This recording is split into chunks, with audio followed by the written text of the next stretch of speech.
Hey there, home cooks! Today I'm gonna show you how to make crispy pizza dough like a pro. Once you try this, you'll never look back, trust me. First off, you'll need either 1 kilogram of strong white bread flour or Tipo 00 flour. Or, you can use 800 g of that flour and mix in 200 g of finely ground semolina flour for a bit of extra color and flavor. Don't forget a teaspoon of fine sea salt too.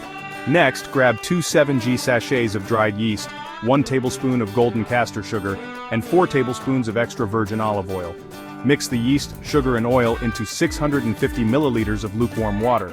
Leave it for a few minutes, then pour it into a well you've made in your flour and salt mixture on a clean work surface. Using a fork, slowly bring the flour in from the sides, swirling it into the liquid. Keep going until it all starts to come together.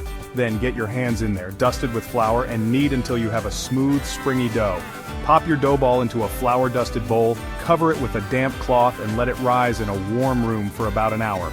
Once it's doubled in size, knead it again to push the air out. You can use it immediately or wrap it in cling film and store it in the fridge or freezer for later. When you're ready, divide it up into balls, roll them out, and you're good to go. Remember, roll them out 15 to 20 minutes before you cook them, and that's it. Beautifully crispy pizza dough, ready for your favorite toppings. Happy cooking!